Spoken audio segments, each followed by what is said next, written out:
Okay, hello everybody. We are begun for our day 2 class on multidimensionality. This is, how do you say so myself, the really good stuff. So let's get right into it. If you're here already, just say hello. I'm getting myself ready. Here we go. Say hello so I know who is here, who I'm talking to. We can do a quick audio check. You should be able to hear me very well today. Tell me, are you hot in Montreal? I'm really sweaty already. So here we go. So what I want you to do today is just take some notes, take them in the comment section so this becomes really interactive. Participate. Definitely also take notes for yourself. Some of the stuff that we're going to look at might be a little bit personal, and ask all the questions. I'm going to make sure I come back to them. So today we're talking about our multidimensionality. So this is all about our complexity, multifacetedness, undefined, raw, magical, enormous, connected to the beyond, unconfined selves. So I am not strictly talking about our human selves, with our human nervous systems, with our human fears, with our human resistances. I'm talking about all that we are. So let's start with a refresher from yesterday. So this is what we're going to do. We're going to start with a refresher on yesterday. We're going to talk about how, we're going to unpack what this multidimensionality means, how multidimensional exactly, and we're going to be looking at your unique superpowers. So the first part of this is mostly going to be me talking, and then it gets way more interactive. So the refresher, your purpose is essentially your soul's intention for this lifetime. It's kind of got a learning curriculum, and it's decided this is what we're doing. And so that it means what it wants to explore, what it wants to experience, learn, transcend, all of that good stuff.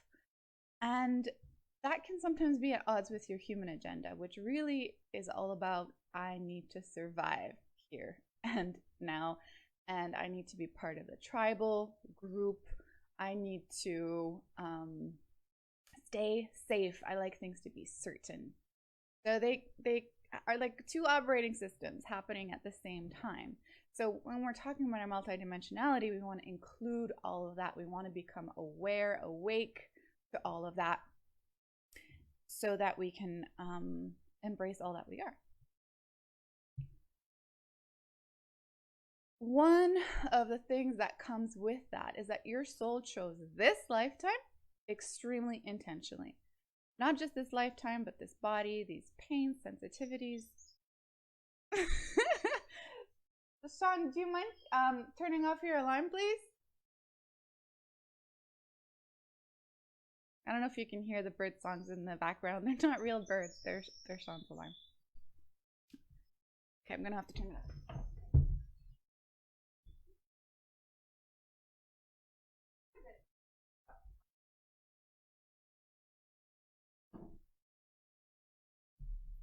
I'm back. So yeah, everything that you're human is built in with your human. So your parents, your socioeconomic background, all of that, your soul has chosen specifically to further its agenda. So that also means there's absolutely nothing missing. Everything you need is right here, right now. And there's a communication system between your soul's purpose and you. And it's through these mysterious callings, it's through this sense of where we want to go, this like magnetic, magical something. And it's really facilitated by your multidimensional nature. So before we go any further, one of the things that blew my mind most of all as I became an energy healer is that I'm not just a physical body, and that the physical body, the energy of it, extends beyond my body. So really, if you want to do sort of this movement with me, that is as far as your personal energy extends.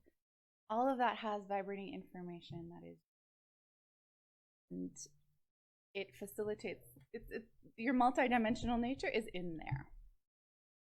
So what does it mean to be a multidimensional being? Well, we're energetic beings. Yes, of course, we're physical as well. On that level of reality, that doesn't go away, but we're also vibrating information, and that vibrating information responds to energetic law. So when we try to define ourselves in any other terms, we run into trouble because we're confining, we're only seeing a small aspect of who we are. So we're not just a human, and we're not just a soul. We really have both operating systems running at the same time and more. We're multi-dimensional. On top of that, we're also, if like all of this is us and it's vibrating energy, and then everything around us is also vibrating energy, and we're in this sort of crazy ocean, crazy soup of information, of energy, and we're not separate. That's where our boundaries really help us navigate our human world, our three-dimensional world, and it's really important so that we can navigate all of this without getting completely overwhelmed, because that can happen. And that's not right either. So when we over-identify with the energy. Okay, so I'm just gonna have a look. Cool. All right. You can hear me okay, everybody? I just want to check that. So let's get into the really, really good stuff. So we've got multiple dimensions going. Let's start with the soul and purpose coding. So this is really, if you think of it as an operating system, there's a programming that goes into it. And the programming of the soul and purpose is archetypal. Now, what does archetypal mean? Archetypal means it's these sort of spiritual personality types, if you will, that are really energetic and that work on us. And they are part of what our purpose has decided to come and explore in this lifetime. So different archetypes can be the mother archetype, the healer archetype, the warrior archetype, the wife or husband archetype. These are also sort of roles that we play. The athlete archetype, really there's a million. And yeah, that's it. So in your soul and purpose programming and coding, it also includes your very human pain and your very human gift. So if you've been in my Reiki 3 class, this isn't new information. There's this idea that your soul has already gone through a few lifetimes, or a few, a whole adventure, let's say it that way, before it came into the earth. On all of those adventures, it has created some gifts already, and those gifts are in our energy field. They're in our 9th chakra, and these are accessible and available to us. And so if you think back to when you were a kid, there's maybe things that you were already really freaking good at for no reason. Your parents aren't particularly good at it. It just came built in with you. And if I can imagine that if you have kids, you can see that they already have some kind of built-in gifts and also built-in sensitivities. And sometimes they go together. So that those sensitivities, that way that you might get hurt, is also part of that built-in coding that your purpose uses to navigate this lifetime so that you can fulfill that purpose. So what do I mean by that? I mean, you know how, I don't know, let's say we have 100 people and they all have the same thing happen to them. And that same thing might be, this is an example I use all the time, they get dressed crazy for kindergarten, their parents let them, they go to school, and then they get laughed at because they're not like the other children. Maybe 90% of kids, it slides right off them. They don't care at all. And then there's maybe 10% of kids that comes and hits some sensitivity that's already there in their energetic system. And that sensitivity that's already there in their energetic system has everything to do with what they've chosen to explore in this lifetime. So let's say 5 of them decide to like shut down in response to that and never like shut down their self-expression. And another 5 get really fighty. Like it triggered a different sensitivity and they started kind of going completely gung-ho on that and committing completely to going crazy the whole time because there's like a fighter spirit in them. So different sensitivities for different humans. And all of the small events in our life will hit those sensitivities in a different way. You can imagine that we're all like a musical instrument and life plays us in different ways. With our different sensitivities, there's different resonances that happen. And these are sort of built in with our soul. And this also, so in your soul and purpose coding, what you come in with is also your very unique system of values, some of which will match your upbringing and your culture, some of which won't. And we talked about that a little bit more yesterday. So if you missed yesterday, just go and listen to that. But your value and what you actually value is very, very important. And really, if there could be an aim to all of this, and tie all of this together, there's certain archetypes you're here to explore that kind of happens automatically. So if you live those out in your life, that might be allowing you to live them in more depth. Let's say the mother archetype. So mothering is really big in your energy. If you actually become a mother, you might explore that in a certain depth. If you don't become a mother and it's a big thing, how your whole family is really upset with you for not becoming a mother, you might explore mothering in a whole other way. So it doesn't mean you have to embody that in this lifetime, but it's a theme that really shows up. So within your theme, your pains are going to show up in there, and those pains are going to be excavated and become your gifts. And so all of this is sort of directed by what you really value. So a very multidimensionally rich life might look like where you really get to explore the archetypes that you're here to explore, and you really take a stand to make every little aspect of your life something that you actually value.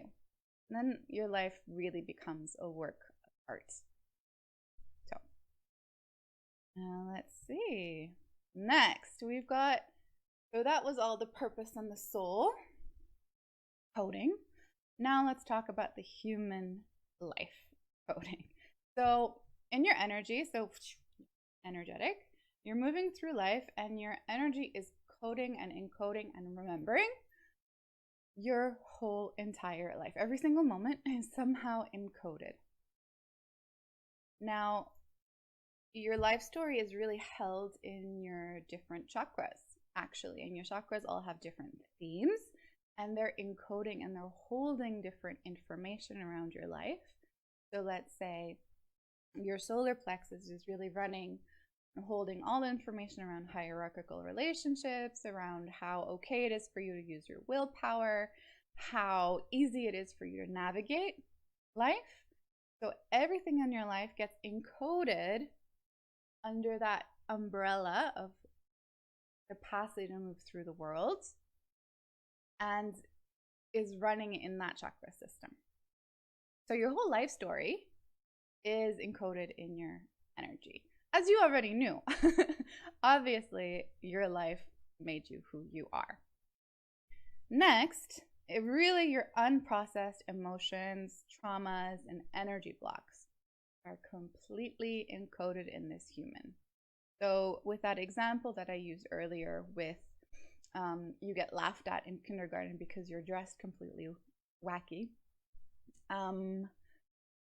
that for 5 of those kids, that might have like really created an unprocessed emotion, an energy block, a new vow that you make, and you kind of lock that energy away so you don't have access to it anymore. So we all have these somewhere in our energy system. The more we heal, the more free we are, because healing is really about freedom. The more free we are, the more capable to respond to life as it is. We become more present, and the more creative we can become as well, because we're not constantly just being attacked by life and reacting. So we get to respond a lot more. And in your human life, well, you haven't just been a blob on the couch for all of these years of being alive, I assume. You have developed some of those gifts that you came in with, and you have already excavated some of the wounds that you came in with that also turned into gifts. So all of that is part of that human coding. And then there's collective energy and tribal coding. This is also running through our energy systems. This is something we become aware of a little bit later, but extremely important as well. Your DNA is literally holding the information of your ancestors, obviously. And what we know now as well is that DNA can turn on and turn off. So it can be expressed or unexpressed, and that can travel down generations. So generational trauma, so yeah, like collective traumas like wars or genocides or slavery or any of that can live on in the traumas of the DNA. So the one example that really made me sort of go, okay, this is real, is in 1945, I believe that was the year, like right after the war was over in the Netherlands, there was a huge famine. There was no food. And so the women that were pregnant at that time had they switched their genes in somehow so that they could survive this famine and grow a baby, right? So if you look at the babies born of mothers who had lived through that famine versus babies of mothers who hadn't, really that being the only differentiating factors, the babies who had been born of mothers who had been through the famine had a way higher incidence of obesity, because there's something in the genes that said, ooh, any kind of nutrition, we need to hold on to it. So your biology is really responding to what happened in our ancestors. So Lara is an expert on these things. So if I got that wrong, please correct me. Yeah, so all of this is in our energy field still. And the tribal mores, I think I'm pronouncing that right. What I mean is the culture, the way things are done in your culture. This is your conditioning. This lives in our biology as well. So, you know, there's certain things that make us cringe. I can't really think of an example right now, but that's a way we've internalized the social conditioning in our culture. Now, I want to get this a little bit more expanded and a little bit more woo. So yes, all of this lives in our DNA. So we're still kind of pretty grounded in our language, right? When we're talking about this multidimensionality. But if we go into our bigger minds, our small minds are maybe our human minds, and then there's the bigger minds. We can actually access our ancestral wisdom as well, because we don't only have the trauma in us, we also have the wisdom and the problem solving and all the amazing things all of our ancestors have done since the beginning of time that have created, let us be alive this time. So we have access to all of that too. And if we go into our bigger minds, we can connect with those ancestors and we can connect with the collective energy. Especially when you've done a lot of personal healing, you start kind of working on the collective strands that are in you. So the collective strands might be all the received messaging around, let's say, being a woman. That's one that really I've worked on a lot in the years. We've received a lot of conditioning, a lot of rules around that we are now breaking because the outer world allows us to. But we haven't totally done it on the inner world yet. And depending on your different identities, you will have different aspects of that collective energy running through you. So, we're energetic beings. We're energetic beings responding to energetic law, which is different than the law of matter, right? So, energy is really vibrating information and obeys different laws than matter. So, there's 4 I want to look at with you. 1, the law of the both and. So in the physical world, the strawberry my husband picked for me can't be here and here at the same time. In the energetic world, it can. I'll go more into that. Second, time doesn't exist in the energetic world. It's a very 3D, 4D construct. Blockages, energetic blockages, just keep recycling until they are healed at the core energetic. We'll talk about what that means too. And not confined to the physical. So, the law of the, I'm going to eat this. Oh my God. The law of both and. This is something that has changed my life. Many of the things I'm telling you here are things that have changed my life. I'm condensing 10 years of energy healing learning into 5 days. And then I'm going to help you apply it in soft and true. So, 4 value logic. So like I said, the strawberry can be here, but not here in 2 value logic. So it's either yes or no. That's kind of it. In 4 value logic, it can be yes. Hold on. It can be yes and no. It can be neither yes or no. And it can be yes, but not no. And it can be no, but not yes. So there's way more possibility. And our inner worlds work like that. So I can be completely selfish. That's a trigger word for many of us. And I can also be completely selfless. And both can coexist within me. I don't have to choose. And if you understand this at its core, it will set you free. So let me use a few different ones here. I can be brilliant, and it can be a total dumbass at the same time. They can both coexist in me. And a little story about this. So obviously, I'm quite intuitive, and I have been before I knew I was. So when I was around 22, this was before like I had been doing self-work. I had a degree in psychology by then, but none of this multidimensionality yet. But I remember I was addicted to internet dating at the time. It was fun. And at some point I got kind of fed up, and I was like, okay, I'm gonna write my profile, and I'm gonna really I remember I channeled what I wrote on my profile.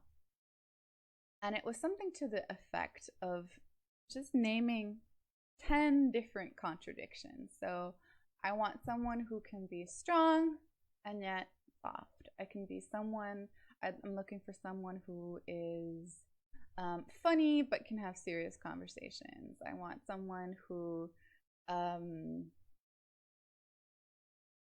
you get the idea. It was like 10 of those things, and it was channeled, and I posted, and I was like, that makes no sense. I don't know what that means. And with time, I realized that what I was doing there, I was really calling in someone who was quite healed and had access to their multidimensionality. And that, plus some nice pictures of me, got me my husband. So that's the magic of this capacity to allow contradictions to exist at the same time. And what this allows for really is freedom. So you get to respond. So you don't, if you identify as selfish, you don't have to go around in the world proving your selfishness the whole time. You can respond to the world and be selfish sometimes and selfless sometimes, and neither some other times. You have the full range available to you. And that is where I want to kind of bring you here, because there's a freedom to this. If you let go of the labels in such a way that the labels are still very informative. Labels aren't a bad thing, but you can hold them loosely in your hand. And hold them loosely enough so that you don't have to go around the world proving that the label applies to you.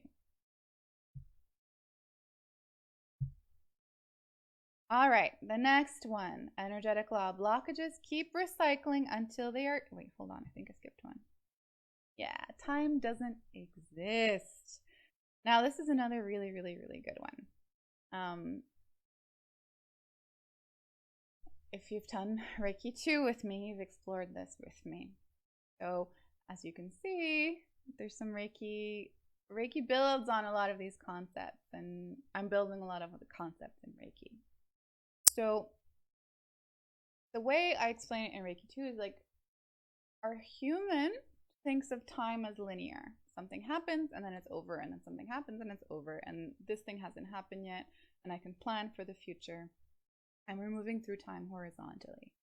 When time doesn't exist, and how energetic law actually functions is time is actually more vertical. And what that means is that everything is actually happening at the same time. And that also means that whatever we do in this very moment can shift everything else in other timeline, in the rest of time. And so what this means for our energetic blockages, they really exist until they no longer exist. And when they finally heal, when they finally transform, it transforms your whole reading of your life with it, and it transforms your whole future with it. So it's a big deal, this concept. It also means that time doesn't automatically make things better. And that's a big, I wouldn't say misconception, because it's not untrue. Things lose their charge. Yes, we do some very natural healing with time. Things don't feel as intense as they did your first heartbreak, let's say. But time doesn't automatically heal all wounds. Not at all. It's like in that resonance field, if you were an instrument, it just creates a higher sensitivity there. And then you keep repeating those patterns until they're so big that you have no choice to deal with them. So this is a huge call for taking responsibility of your healing. It's not like because you wait that things are going to get better. It just doesn't work that way. So what it also means is that you get to heal right now things that happened 20 years ago that are still affecting you. It also means that things that are still affecting you are still in your energy, still doing the thing that they're doing. We can separate from that. We can cut the bonds with that, and that's really important to do. But our themes that we have, they're in our energy. And so what this also means, if we're talking about multidimensionality, this can go beyond different lifetimes. So the very classic way that people work with past lives is to see, how did you die in past lives? Because you know how you died in past lives. Well, chances are that was like a blowing up of an energetic sensitivity block, that it went so extreme that it killed you. And you may still be carrying those wounds, and so still carrying those sensitivities. So I want to share one with you that came to light. I want to share one with you that came to light in this last month. So I'll give you an example and I'll go in this slide. It's a little bit graphic, it's a little intense. So if you have young kids around right now, you might just want to mute me and come back to the story later. So this is a bit of a strange story. I've been working with this phenomenal healer, and every time I'm with her, the wolf as a spirit animal is very, very, very present. And there must be something in her energy field that wakes that up in my energy field, because I don't connect with it all that much without her. But it's very enlightening as to my journey in this lifetime. So let me start on the human level. So I grew up with my dad was afraid of dogs because when he was a kid, there was this horrible neighbor kid that would send his dog on him to attack him. Not nice at all. And so for sure in his energy, I picked up that fear. So it was sort of there in my parents. Apparently when I was very little, like I was still in a stroller, so I must have been like 1.5, I don't know. A really big dog came and barked in my face. And so my parents have kind of used those two things to explain why I was afraid of dogs. And I really was.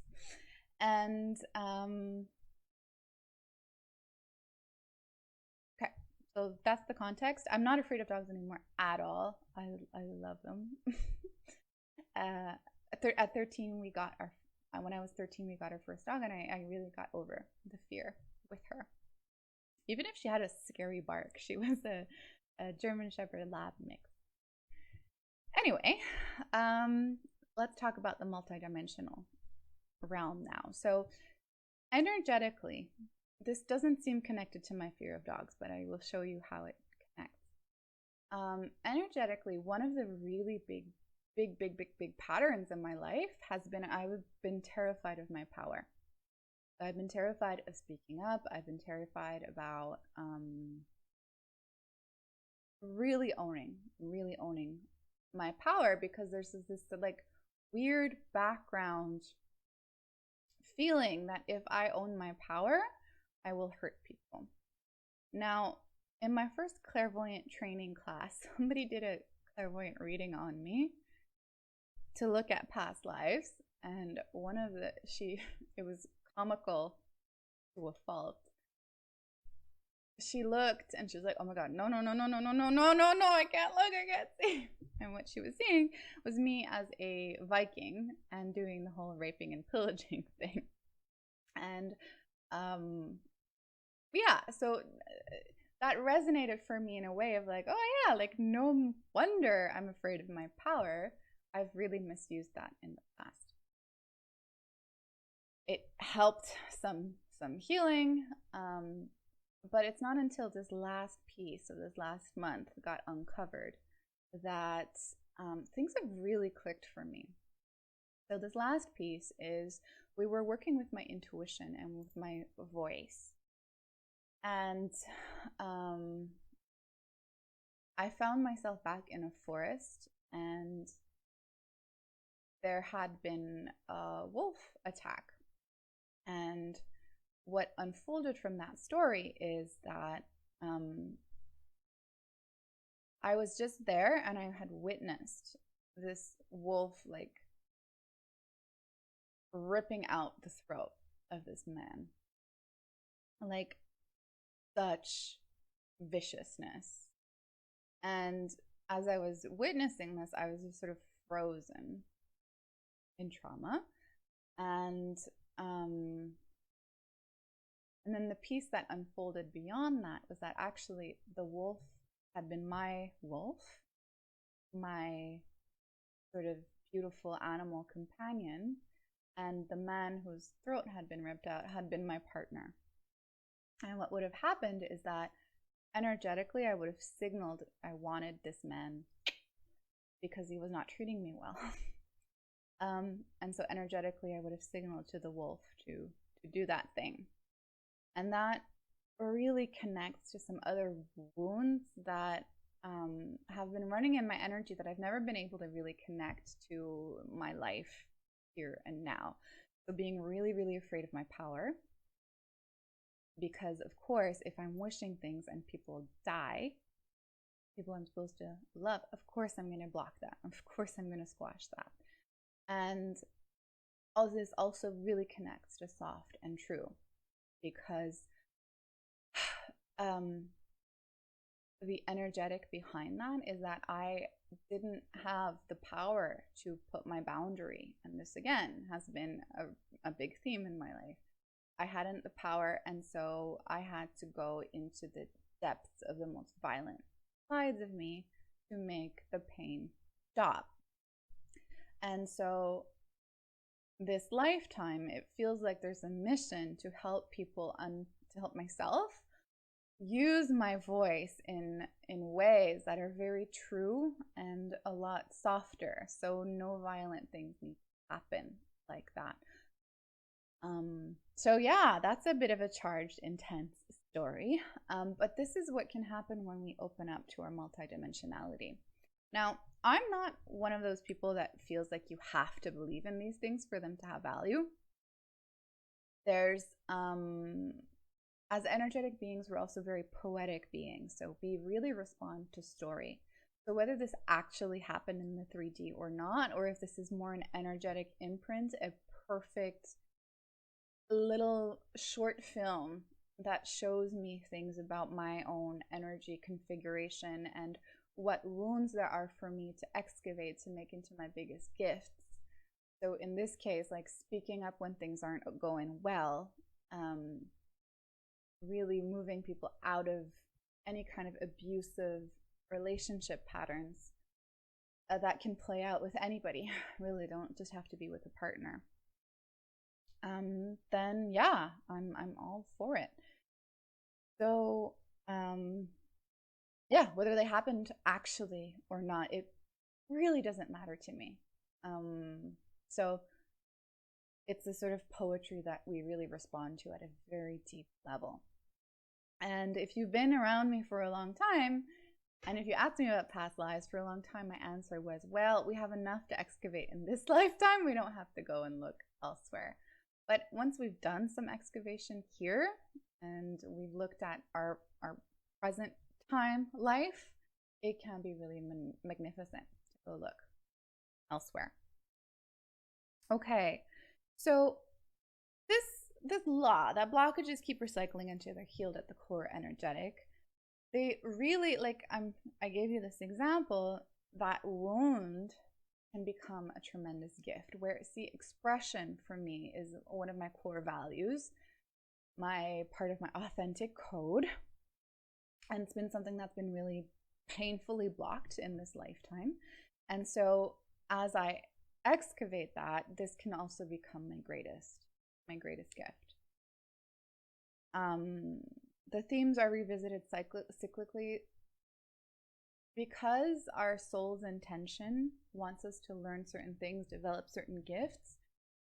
It might give us wounds that are so profound that we will revisit and revisit and revisit. And it's like a gift that keeps on giving in both a sarcastic way and not, because it does allow us to become more of who we are every time we heal another piece of that core wounding.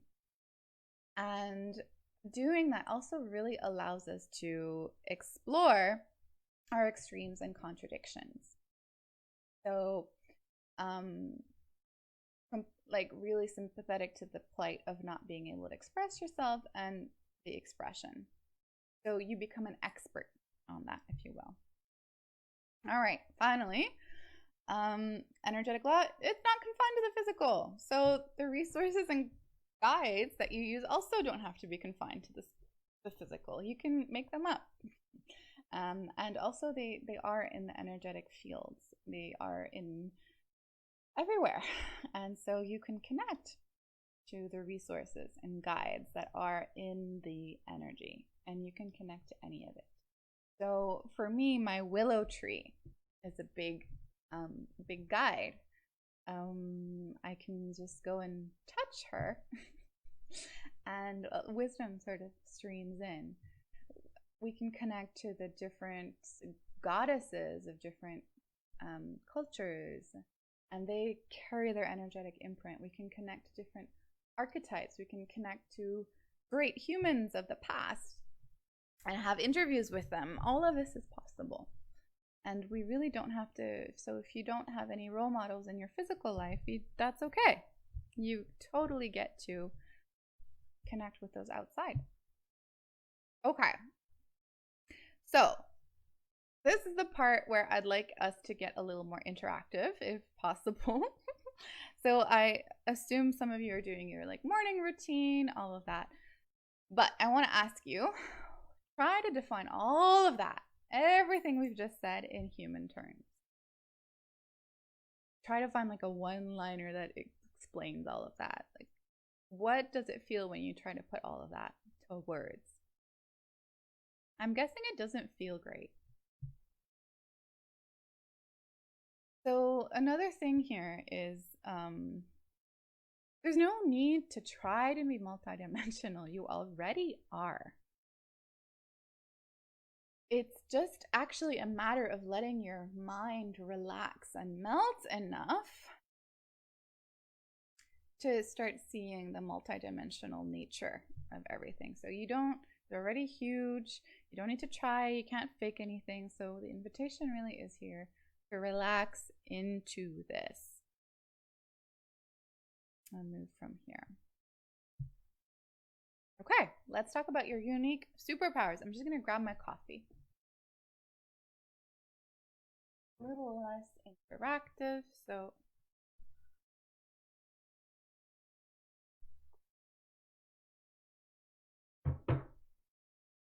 unless there's comments and I'm just not seeing them. I have a look.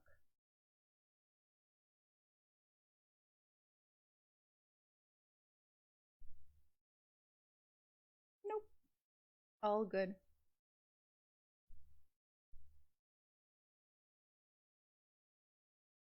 Okay. Oh, there are comments. Okay, I just wasn't seeing them. Sorry, guys. Oh, hi, Kimberly. Hi, Lara. A child archetype. Yes, we all have that one. Every single one of us has. Yes, totally correct. Yes, she loved the topic. Ooh, Kimberly, it's a very good question, but I'm not sure. Yes, okay, what about being very slim? I'm sure, yeah, I'm sure that can be traced back into the DNA as well. Like, maybe if it's like a chronic, really, this is me spitballing here, but if there's a chronic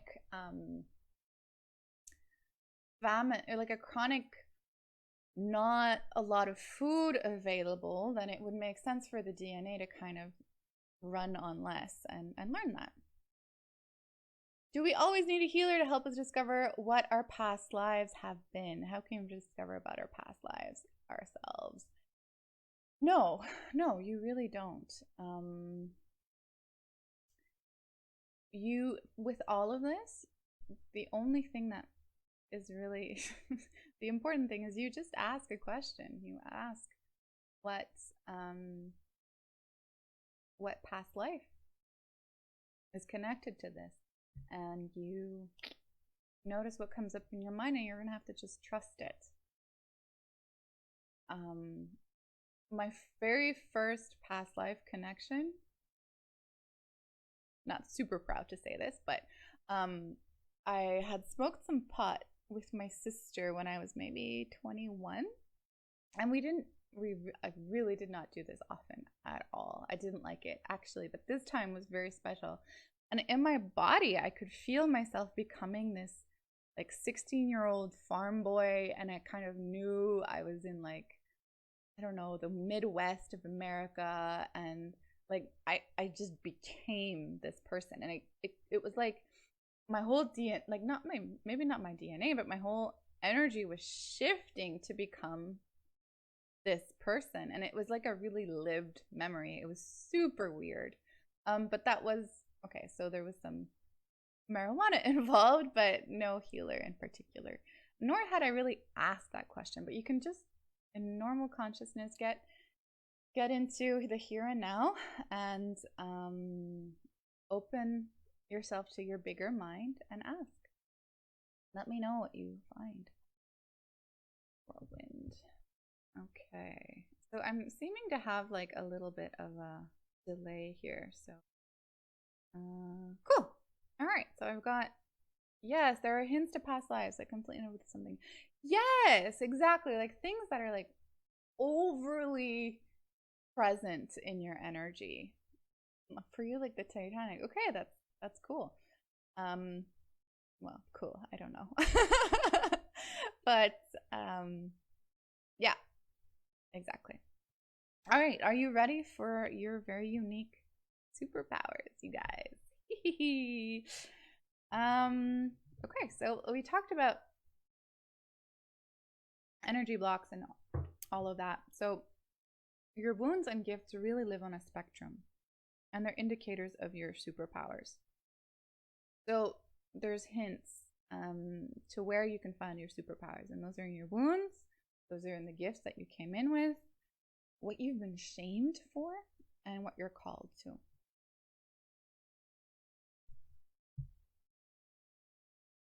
So you're healed, blockages, and wounds. So I went into this quite a bit already, but it really allows for an explored range and depth of experience.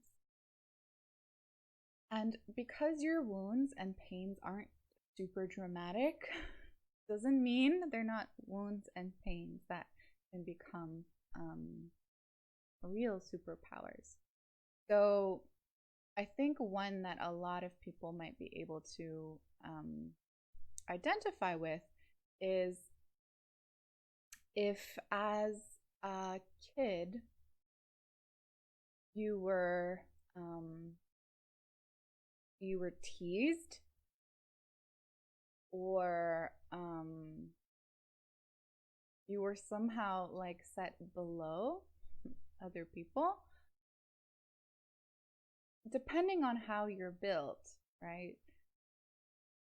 You can learn to really listen and read people in a way because you kind of feel like you have to survive, quote unquote, to avoid the teasing. And so you become a really astute observer of human behavior. Same if you had a parent that was unpredictable and a little scary to you as a kid. You can become a really astute observer of body language, etc. And that comes from a place of fear. And when it stays from a place of fear, you don't have any sovereignty around that, and then you become a little bit that empath, spongy something. Now, I don't believe that empaths all have developed that because of some pain or trauma. Some people just come in that way, really, where that's that sensitivity. But if it stays from fear, yeah, then we don't have choicefulness around it. But when we are able to heal and remember and know and forgive that we are no longer at the mercy of a parent with unpredictable outbursts, or no longer in a school environment where we're teased all the time, then we can sort of take a step back from doing that from a wounded place and now have a lot more choicefulness around our behavior, our observing of behavior, and can start creating with that information, and can start helping others heal, and can start many things become available. But it was originally from a place of pain that you developed a coping mechanism. Other people have humor as something that they just had to develop. They just had to laugh so that they could get through difficult periods in life. And then you get to keep that. You don't have to keep the terrible things in life to keep your sense of humor. But you do get to have your sense of humor, and that becomes a great strength and a great gift. And so you really allow for a lot of freedom in your response. Okay. So I want to ask you here, your healed blockages and wounds, what range has it given you? What unique understanding or appreciation? I really like to see this in the comments. What magical contradictions Which range, again, do you have? What freedom does it allow for you? We're going to check back in a second. Next, your gifts. So these are really the things that you came in with, your talents, if you will. And I personally hate that word because as a kid, I was constantly being told that I was talented. But that's nice. That's nice and all. But at some point, I got like really frustrated because like, when am I ever going to develop these talents to actually become something fantastic? Rather than like, oh, you could be really great at this. And that's a silly thing. Yeah, so the talents that you came in with, and some kids it's very, very clear. I think both, yeah, Kimberly and Lara, you both have kids, so you might be able to identify really easily for them what are the things they came in with that is just like so them and so amazing. It can also be something you developed. So that's where my talent thing breaks down. So you have already like a natural proclivity for something and you develop it and you work it. So let's say you're a talented artist. There's something about how you see the world. There's like some enjoyment around drawing. And then you spent, 10,000 hours working on it. You develop it. It can be something you're often praised for. And this is a really good one. You start paying attention to what are people thanking you for? What are people praising for? Because your unique superpowers are sometimes, very often, something you just give away for free because you don't think of it as valuable because it's like a fish in water for you. It's, you think everybody else has it too, but it's not true. So yeah, like what do you assume is super easy? And you're baffled when other people struggle. That's a good indicator of what your gifts are. And what are some of your coping mechanisms that have turned into great strengths? I would love to see these. Okay. Cool. Next. Right, okay, so this is a really good tip. So this is something we're gonna probably do in Soft and True, but you don't have to be in Soft and True to do this, obviously. So again, an insight that blew my mind at the time was really that the people who we think of as best in the world at something aren't best in the world at one thing. Actually, a lot of the time, they use like 5 different strengths that they're like let's say top 90% or top 80% in the world in these 5 different strengths. And all of us have 5 different strengths that we're top 80% in the world. They can be super specific, but when you bring them together in a unique way, then you really get like the top of the top of the top of the top of the top. And you could get to be the best in the world in something. Isn't that freaking cool? And so yeah, this is worthwhile excavating and looking, what are my strengths? What is totally natural to me that I do it completely unconsciously? And these can also be things that things that you've been shamed for because you do them so repetitively, you do them so naturally, you do them so excessively. That can definitely, of course, be from a defense mechanism from one of your wounds that works for you, so you keep doing it and keep doing it, and then it becomes a bit to a fault. So one example here is I have this wonderful client who's a nurse, and one of her strengths is a sense of humor. Like, we go into deep things and the sense of humor is always there, and I really appreciate that in my clients. And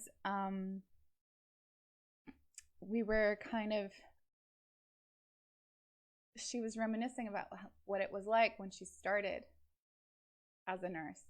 And she was like, it was great because the thing that I've always been like, not shamed for, maybe, but the annoying thing about me, which is like always wanting to help others and always placing others ahead of her, was a perfect natural fit for nursing. And so then she just got to be herself. So these can be things that are a little bit, annoying about you, for lack of a better term. Now, what you're shamed for, this is a very, very good place to look for your superpowers, because if you're shamed for them, it's because, oh man, your comments are coming all in one shot. It's weird. If you're shamed for them, it means that you're too unique for the tribe. It doesn't mean it's wrong. It just didn't fit in to your tribal consciousness at the time. So you get shamed, so it gets squashed. But go look there. And I know you don't want to because it's shame, so duh. Go look there, because there's some very, very, very unique aspects of you that are very enlivening for you. Now, they might need some discernment and tweaking and whatnot, because also we're shamed for things that are just socially unacceptable. So you might need to do a little work around them, but there's some juice there, truly. Yeah, the superpower of empathy. Yeah, it's a total superpower. My dad was extremely violent and racial, so I had to learn to read people very well. Exactly. Yeah. And that comes from like not such a great experience, right? But then it's a beautiful gift that you develop. Complete empathy and social profile. Always on target of understanding anyone who comes my way. And that's rather scary for you. Yeah. Yeah. So that can serve you incredibly well, and it can serve the people you serve incredibly well. Well, superpower, empathy, have a good gift of healing. Yeah, exactly. So if we've had to heal a lot in our life, you're a healer. And you can help others do the same as well. So yeah, good stuff, you guys. So what comes to mind for you? What have you been shamed for, called out for? What have you shamed yourself for? So this question was posed to me again the last 2 weeks. And it's so weird what came out for me, but it actually was really transformative. So what I've been called out for as a kid, and I was shaming myself for, was that I was too perfect. Dumb thing, but it really was a shame thing. So I tried to like mess myself up or become imperfect. So if I allow myself to live my perfection, I get to stop self-sabotaging. And if people don't relate to me because I'm too perfect, that's okay. I'm done messing myself up so that I can be relatable. It's just not worth my time anymore. So that's a weird one. But you know, there can be a million like that. So I interrupt a lot because I'm so eager to get my point across, as I feel what I have to say is very valuable. Ah, cool. Yeah, so that can be like a bit of a discernment work there, where you can start really owning the fact that what you have to say is extremely valuable. And it's so valuable that maybe you're starting to become willing to let others finish their piece, so that you can strike with that very valuable piece at the exact right time, where it's going to make the exact right impact. And that might require a little bit of a healing around being heard. So you can work that piece if that resonates for you, Kimberly, because that is a hell of a superpower. Like, to know what you have to say is really valuable. And then learning when to strike with it. Oh, power. Okay, so I keep having to refresh this page. Cool, we're good. So I'm curious to hear for these ones. Now, your callings, we talked about these yesterday. These are coded with value, coded with what your soul wants to excavate, wants to learn. And your bigger mind, when you have a calling, your bigger mind knows a hell of a lot more for you to explore there. So I know, Lara, for you, like there's this like wanting to be on stage. That's a calling. And yeah, because there's a lot there for you. And so that's where Maya had a really good question at some point, where sometimes you follow your intuition and then it feels like the whole world collapses around you. And that's not fun. And what our intuition, what our soul is sometimes doing is actually it's placing us in an environment where we're maybe forced to look at our energy blocks so we can heal them, and then that healing is going to open up the whole wide world. So it looks like a collapsing. It's an invitation. And also, this happens when when we exclusively listen to the soul and we shut up the human, because the human can sabotage things too because it's afraid. So if we listen to our callings without heeding the needs of safety for our human being, we can really create these situations of collapsing. So we need to have a little bit of discernment there. We want to really be soft with the human and true to the soul. So you move yourself forward with the human there. So that can be valuable little insight there. So yeah, let's look at what are some examples. Who can you think of that has truly embodied their superpowers? You see the origin in their pain story. You see how there's like lots of strengths that are brought together. So, I'd love to hear your answers and questions. Do you have any? What are they? Thank you for being with me. This is really fun.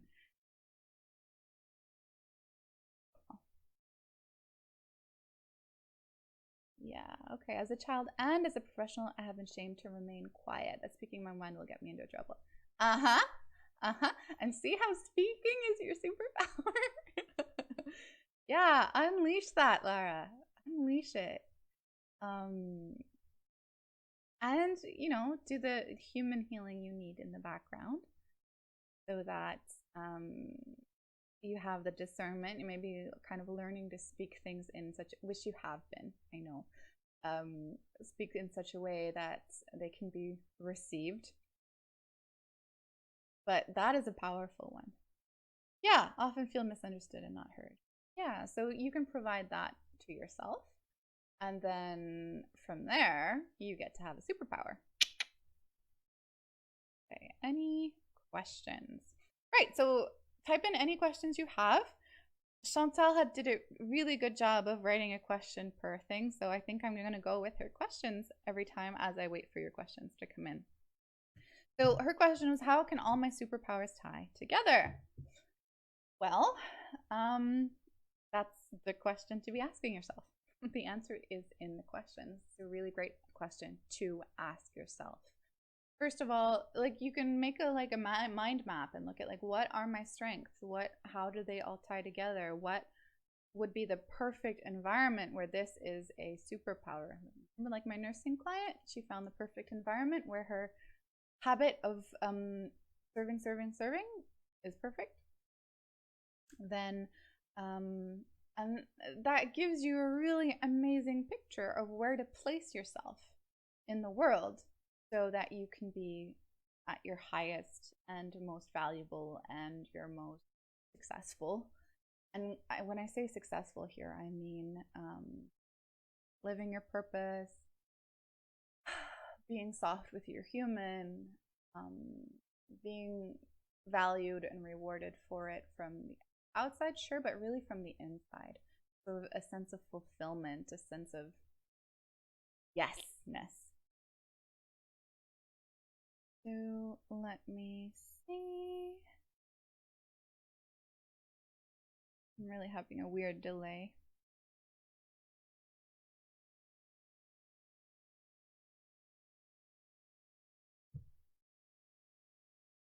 Yeah, the distinction between the soul and the human, it's a really helpful one, isn't it? Yeah. Cool. Any other questions? So yeah, like map it out. Make a map. Like write them all down and start kind of playing. Become playful with it. Give it your attention. Anything you give your attention to will flourish. Okay, I'll wait another couple of seconds and then we will call it a day for today. I go back to this.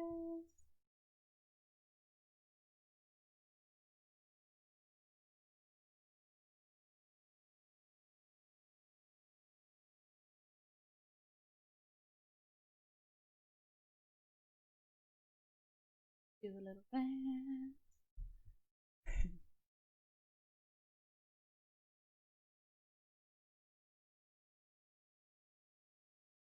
Your higher self placed you in preschool to heal your child. Perfect. Yeah. That's the language we're wanting to develop here a little bit. The language of your higher mind, your highest self. They're all slightly different aspects of the same something. But this part of you that knows the healing game, that knows the soul and the purpose game, so that you can learn to play it with more mastery. This is really what this is about. So if you're kind of pondering the question of how do I put my superpowers together, and your higher mind takes you straight into preschool, for instance, then perfect. You can heal that inner child and you can see that there's probably some really important healing work and gift work that can come from here. So your inner child, you know, she's still in pain, if she's still afraid, and you help her heal, she might hold within her the total magic of playfulness, joy, lightheartedness, tremendous love. Children love so fully when they're not hurt. So as you heal her, you get access to all of that. Massive forgiveness, perhaps. And these are gifts that you can really, really use. Yeah, also to love other children as you were not loved. My higher self always helped me find the best healing tools for yourself. Yes, there's no better healer for any of us than our own higher self. 100%. Good. So that is where we will end for today. Thank you so much for being here. Tomorrow we dive into the whole question of worthiness. So my hope is that as we've unpacked all that you are, and my tagline for my business is become who you are. This is what I mean. I don't mean become a one-line definition of some human. No, like you become all that you are. And when we are all that we are, I hope that you're starting to intuit that the question of worthiness is the dumbest effing question in the world. And it's kept me stuck for a good 5 years because I was trying to figure out what the answer is to the question. It's a dumb fucking question. We're going to blow it up tomorrow. I hope you're ready. All right. Bye.